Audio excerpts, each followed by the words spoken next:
Қайырлы күн, қалдарыңыз қалай? Келер шақтан сіздерге сәлем. Осы видеоның соңында мынандай сайтты қалай жасау керектігін сіздерге көрсететін боламын. Осы видео сабақтың соңында осындай сайттың бірінші бетін қалай аралау керек, композиция, типография деген тақырыптар. Одан кейін мындай егер сізде товар болатын болса, товарларыңызды қалың былайдан үлкен қылып созбақтатып сайт жасамай-ақ, осылай жинақы блоктарға бөліп қалай жасау керек, соны үйрететін боламын. Және де корзинаны қалай жасаймыз. Корзинаға егер сізде доставка бар болатын болса, доставкаға мысалға 1000 теңге деген сияқты, егер самовызов деген сияқты осындай бөлімдерді қалай жасасақ болады. Мысалға мына жерде егер плюсты басатын болсаңыз, бірден осы бургердің түрі қандай бағада екендігі көрсетілетін болады. Және де аның артындағы осындай фондарды қалай жасау керек, соның барлығын үйрететін боламын. Ендеше кеттік. Так, ол үшін қазір біз өзіміздің сүйікті конструкциямыз, тильда деген конструкцияға өтеміз. Регистрация жасамасаңыз, регистрация жасайсыз, ол оңай, оны түсіндірудің қажеті жоқ деп ойлаймын. Өзіміздің сайтқа кіреміз, блогымызға, сөйтеміз де біз бұны zero блоктан бастаймыз. Жалпы сайт жасаудың екі түрі бар, біреуі zero блок, екіншісі стандартты блок. Стандартты блок дегеніміз бұл дайын шаблондар бойынша сайт жасау, екіншісі zero блок, ол пустая страница, яғни нөлден бастап сайт жасау. Ол үшін біз пустая страницаға кіреміз, zero блок дегенді басамыз, мына жерде редактировать блок дейміз. Мынаның барлығын біз өшіріп тастаймыз. Бізде тек қана осындай фон қалды. Енді мына жерде біз өзіміздің пиксельді ұнатсақ болады, мына жерде 100% қылсақ та болады, негізі 100% қылып жасасақ та болады. Бұл кез келген соткада болсын, компьютерда болсын, планшетте болсын, суретіңіз 100% былайынан көрініп тұратын болады. Сол. Ал енді бізге мынау ақ фонның орнына бізге дәл мынандай сайт жасау керек. Оны қалай жасаймыз? Біріншіден, біз осы жерге, осы блокқа өзіміздің дайын суретімізді жүктеп аламыз. Мен өзіме дайын сурет жасап қойған. Осы сабаққа арнап тіпті сайт сабақ дегенді де жасап қойдым. Ол үшін мен кіремін да өзімнің суреттерімді аламын. Менің суреттерім қайда екенмін? Рабочий стол, рабочий столдың ішінде сайт курс, мында мынаны хоп жасаймыз. Міне, біз өзіміздің суретімізді орналастырдық.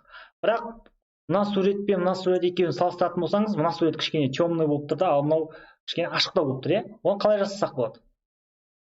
Оны біз былай жасаймыз. Мында старт және end деп тұр ғой. Мына старт дегенге біз қара қыламыз мына жерде үстіңгі жағын, и қараға 50% қоямыз. Немесе 40% қылсақ та болады. Ал мында end ол соңы. Бізде соңына мысалға бұл жерде тоже 40% қоятын боламыз. Бұл кезде біздің ақшыл суретіміз жаңағы қара түске енетін болады. Мына жерде қарадан басқа да түстерді таңдай берсеңіздер болады. Міне, басқа да түстер керек, бірақ маған именно қазір қара керек. Ал енді бұл бірінші бөлім. Бұл жағы сіздерге түсінікті болды деген ойдамын. Екінші, енді мына жерде қарасаңыздар, артық фон мына блокпен бірге ілесіп кетіп қалып жатқан жоқ.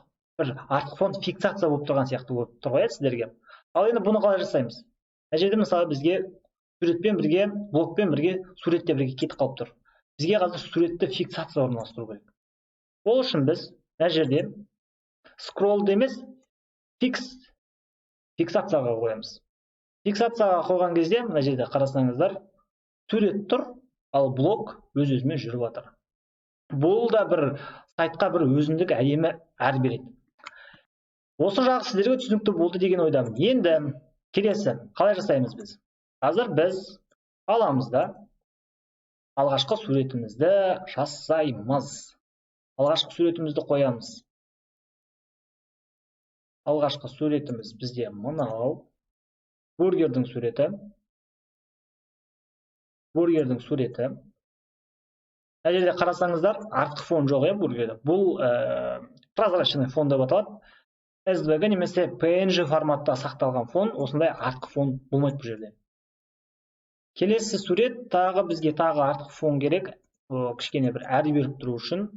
Ол үшін тағы біз өзіміздің дайындап қойған суретімізді жүктеп аламыз. Ол мынау менде. Енді байқасаңыздар, мынау сурет бургердің алдынан шығып кетті. Енді оны қалай жасаймыз? Мынаны, мына жерде слойлар бар. Ең соңғы слойға былайынан қойсақ болады, немесе мынаны былай жоғары қарай шығарсақ болады. Сол кезде біздің жаңағы суретіміз, мына суретіміз артқы фонға қарай кетеді да, ал бургер алдыға қарай шығып кетеді. Түсінікті ма? Енді біз мұны былай жасаймыз, кішкене көбейтеміз. Былай жасадық. Көрдіңіздер ме? Сол кезде бургерде бір эффект пайда болады да, ана бургердің әдемі эффектісі деген сияқты бір өзіндік бір әрі беріп тұрады суретке. Ал енді келесі бізге Ctrl-Shift H, Ctrl-H. Бұл дегеніміз не? Мынау линиялар, линейкалар. Бұл арқылы сіз композиция жасай аласыз. Яғни сіздің суреттеріңіз болсын, барлығы бірдей рядта тұруына көмектеседі. Бір сөзбен айтқанда, сіздің сызғышыңыз ғой. Ал енді бізге келесі бөлімдер, қандай бөлімдер? Өзіміздің суреттеріміздің барлығын салып шығайық. Оның үшін біз кіреміз. Былай жасай салсаңыздар да болады. Жаңа мен сабақтарым деген қайда? Әлі иконкаларды жүктеп аламыз. Бізге мына иконкалар керек болады қазір. Мына иконкалар керек бізге. Иконкаларды көріп тұрсыздар да? Бұл иконкалар бізге не үшін керек? Мынау бізде корзина, мынау гео. Мынау бізде геолокация. Ал ендігі біз бұны былай қоятын болсақ, бұл бір түрлі дұрыс көрінбейді. Шпаргалкама қаралайын. Кішкене төмендеу болу екен. Былай төмен қылайын. Мынау қара түс бір біздің артқы фонмен бірге жоғалып кеткен сияқты. Біз ол үшін не істейміз? Ол үшін біз шейкерді пайдаланамыз. Скролл дейік. Егер скролл алатын болса, бұл дөңгелек болады. Ал енді бізге бұған қандай түс керек? Бізге бұған қызыл түс керек. Оны жасаймыз. Мынаны бізге тым үлкен мынау. Біз бұны кішкентайлау болуымыз керек.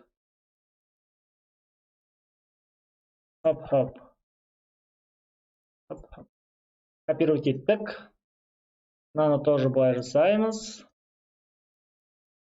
Енді біз бұны алға шығаруымыз керек. Суретті алға шығаруымыз керек. Вот міне. Ал енді бұны түзеу үшін, ровный болу үшін былай жасаймыз. Міне былай ортасына түсеміз и былай. Все, болды, сізде уже бірінші шейпіңіз дайын. Келесі. Дәл солай. Ана алдыңғы фонға қарай шығарамыз. Кішкене пикселін. Бізде мынау қанша пиксель? Мұнда 41, мұнда 31, мұнда 41, мұнда 31 деп көрейік. 31 слишком кішкентай болып кетеді екен. 35 деп қылсақ, 35 сәйкес келеді. Жаңа сияқты ровный қыламыз. Мына жаққа қарай жібереміз. Келесі дәл сотка, бұл связь, бізде связь бұл отсек болып тұра берсін. Алдыңғы фонға қарай жібереміз. Жасадық. Бұлай түзедік. Ал енді бізге мына линейка қазір бізге керек болады. Біз ровно осылай ұстаймыз. Бізде енді мынау иконкалардың барлығы осы рядпен тұру керек. Өйткені бұл жерде қисық тұратын болса, мұнда сайтқа кірген адамға да неприятно болады да. Сол себепті біз бұны қисық қылуымызға болмайды. Мынау бізде бір жаққа қарай тұрсын. Бізде корзина. Ана жүріп кетті. Корзинамыз мына жаққа қарай тұрады бізде. Ал біздің геолокация басқа жерде тұрады. Ал енді біз сразу мына жерде түзейік. Дұрыстайық. бізге ақ фонды жасаймыз. Мына жерден біз жазып отырмаймыз. Сразу скопировать етеміз и копировать етеміз да бізде қосылып кетті. Так, копировать еттік и хоппана ставить етеміз. Бізде екі шрифтті қолданамыз, Montserrat және робот. Осы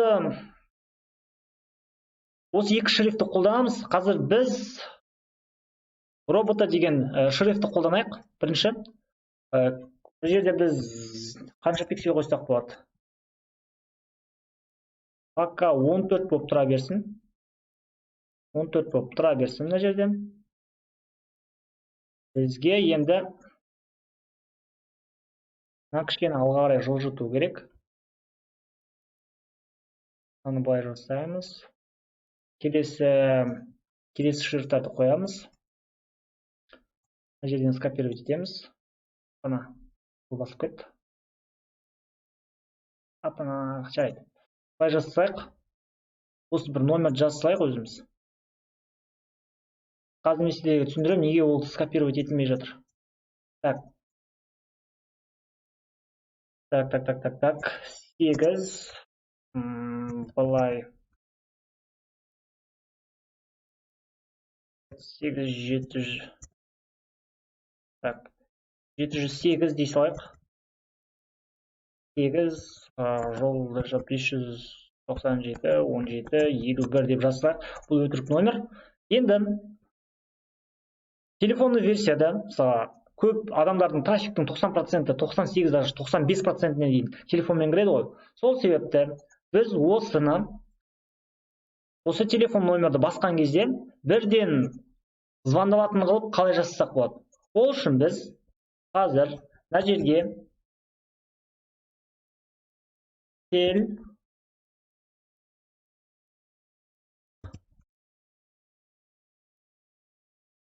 Тұратыңыздар.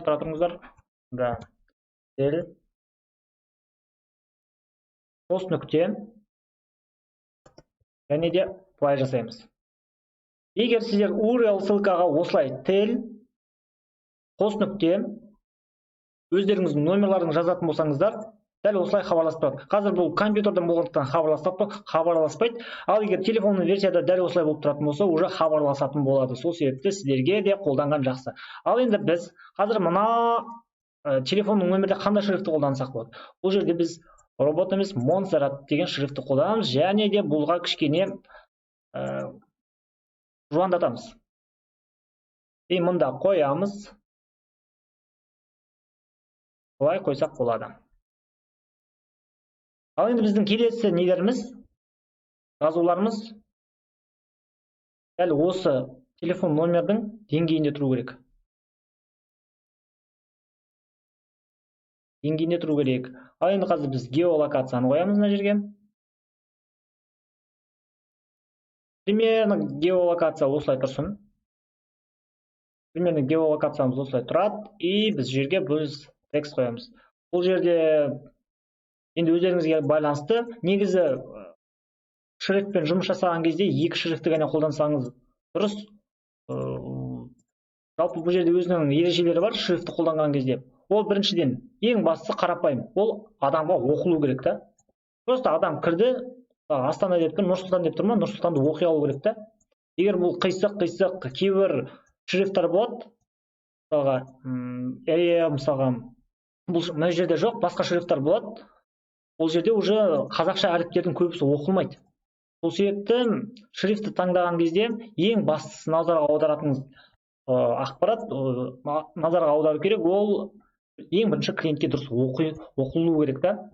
Егер клиент оны дұрыс оқи алмайтын болса, оны шрифтті қоюдың ешқандай мәнісі жоқ. Өйткені кез келген сайт жасауда бірінші біздің мақсатымыз не? Бірінші мақсаты ол сату ғой, ал сату үшін клиент оны түсіну керек. Ал егер сіздің жазуыңызды клиент түсінбейтін болса, оны сатып ала да алмайды, оның не екенін де түсіне алмайды. Сол себепті шрифтті таңдаған кезде абай болыңыз, және де қарапайым ереже, өзіңіз клиенттің көзімен қараңыз. Егер клиент болатын кезде, клиент жерде болса, оны клиент түсіне ме деген сұрақты қойсаңыз, болған жеткілікті. Негізі ол жағы да өте асаға қиналудың қажеті жоқ деп ойлаймын. Ол да көп бас қатыра қоятын нәрсе емес. Ең бастысы екі шрифтті қолдансаңыз болды. Енді келесі біз мына жерде кардина дегенді қоямыз. Мына деңгейді аламыз. Линейканың деңгейі тұр ғой. Сол деңгейді аламыз. Негізі бұл жерде сайтта композиция деген нәрсе бар. Композиция деген ол осы жазулардың бір деңгейде орналасуы. Менде жазулардың барлығы мен линейкада бір деңгейде қойып отырмын. Ал егер мысалға ол клиенттің көзіне де әдемі көрінеді да. Ал егер сіздің сайтыңыздағы жазулар болсын, суреттер болсын, иконкалар болсын бір деңгейде орналаспайтын болса, ол сайтты клиент біріншіден ашады, одан кейін жабады. И одан кейін ешқашан қайтып оралмайды да.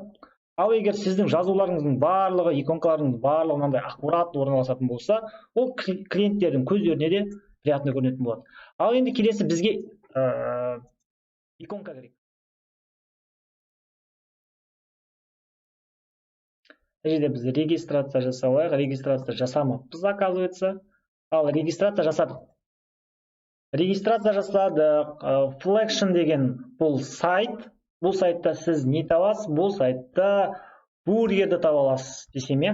Бұл сайтта ең бастысы иконкалар таба аласыз да, әдемі иконкалар мынандай. И маған осы сайттың бір ең ұнайтыны, маған мен мынау бургерді қара иконка емес, маған қызыл иконка керек та. Сол себепті мен оны егер басқа сайттардан іздеп отыратын болсам, көп уақыт кетеді да қызыл иконканы табуға. Мен оны аламын да, тек қана қызылға бояй салам. SVG форматта скачать етіп аламын. SVG форматта скачать еттім. Одан кейін мына жерде имиджге салам. И все, менде логотип уже дайын. Қызыл логотип менде уже дайын. Көрдіңіздер ғой? Менде шпаргалкама қарап қоямын. Менде логотип кішкене үлкендеу екен. Дәл осы неде орналасқан. Мына жерде былай кішкене былай тұрсын, иә. Мен бұны менде логотип кішкене үлкендеу болсын. Бургер екен көрініп тұрғандай, штоп. Ал енді мен мына жерге ол компанияның атын жазам. Компания дегенде магазиннің атын жазам. Бұл жерде kitchen рядом кетчуп деген. Соны жазамын. Бұл жерде былай еттім. Менде қайсы үлкен болды мына жерде. Бұл жерде біз бұны қызыл түсті қыламыз. Мына жерде қараңыздар. Енді бұл жазу осы деңгейде тұру керек. Көрдіңіздер ме? Барлығы бір деңгейде орналасатын болса, линейкамен сызған сияқты түзу болатын болса, онда клиенттің көзіне ол өте жағымды көрінетін болады. Біз бұл жерде роботы тұра береді. Келесі жазуымыз ол бізде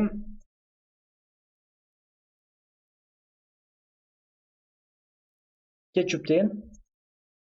Кетчупты енгізуіміз керек. Бұл бізде ақ болады. Бұның фоны. Және бұны біз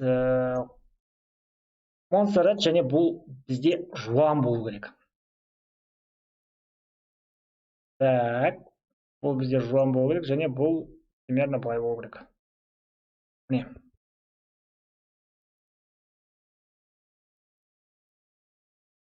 Дәл осылай орналасу керек та. Енді мына жерде менде кішкене так осылай. Міне. Осы деңгейде орналасатын болса, все болды. Бұл жағын біз жасадық. Енді бірінші бетті біз не жасадық жаңа? Біз бірінші бетте бургердің өзін салдық, қойдық. Мына жерде мен 300 емес 600 пиксельге орналастырайын. Хоппана, көрдіңіздер ме? Мына жерде астын мен ұзарттым. Бургердің өзін орналастырдым мен. Бургерім тұр. Ал енді маған мына жерде жетіспейтін не? Маған жетіспей тұрған мына жерде жазу да. Мына жерде офер және описание келеді. Менде офер мен прям қатты неткен жоқпыз бұл жерде. Самое главное, адам түсінсе болды ғой. Деген дедік та, и жай ғана үстіп жаса салдық біз. Сочные бургеры.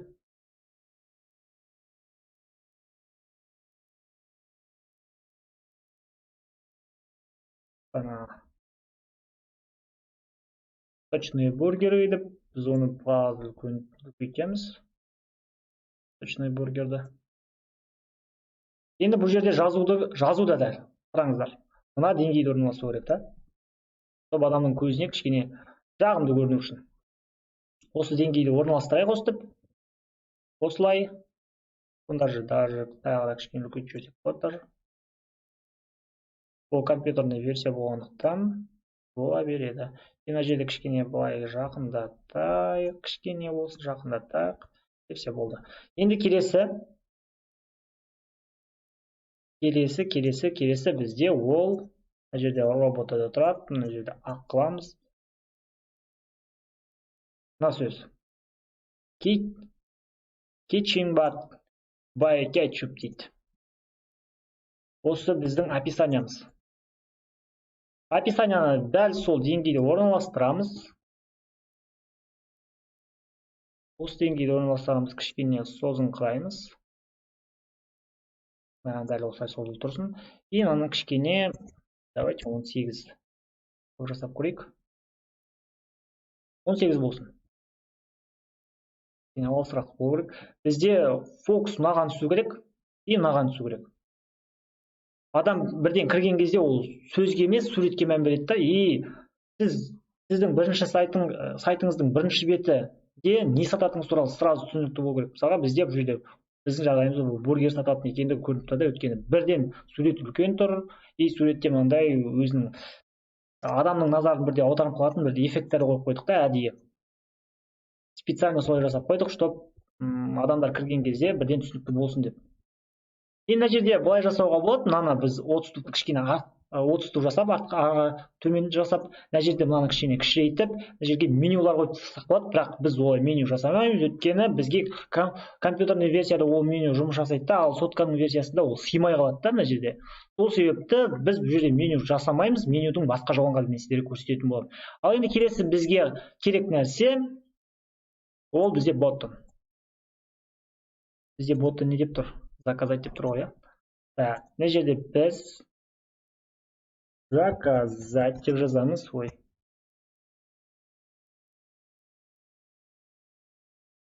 Заказать деп жазамыз.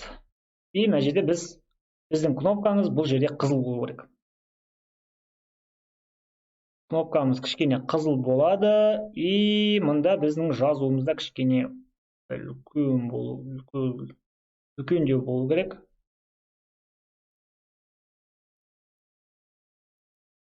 Үлкендеу болсын, и бізде мына жерде Монсеррат қояйық. Мына жерде максимально жуан болсын. Енді біз бір жазу не очень болып тұр да мына жерде. Жазу не очень болып тұр. Кішкене кішірейтеміз ау деймін бұны. Былай кішірейтейік. Мына жерде 24 болып тұра берсін. Былай тұрсын. И мына жерге біз бұл кнопкада өзінің бір ерекшелігі бар да, кнопканың тоже. Кнопка ол әрекетке шақырып тұрғандықтан, заказ беруге әрекетке шақырып тұрғандықтан, бұл кнопка ерекше болу керек. Сол үшін мына жерде сіздер 5-5 қылып мында бір эффект қалыптастырсаңыз болады. Мына жерде shadow деген бұл бізде shadow деген тень. Мынандай тень берсеңіздер болады. И мына жерден кішкене радиусты кішкене өзгертейік. Радиусын кішкене мына жерден радиусты. Мына жерде радиусын давайте біз 25 деп қояйық. 25 деп радиусын өзгертейік и осылай тұрсын. Ең жақында болсын. Міне. Дәл осылай біз аз уақыттың ішінде сразу не жасадық? Сайтымыздың бірінші бетін жасап шықтық. Енді опубликовать етеміз, пропустить етеміз, ашамыз, қалай болуымыз екен көрейік.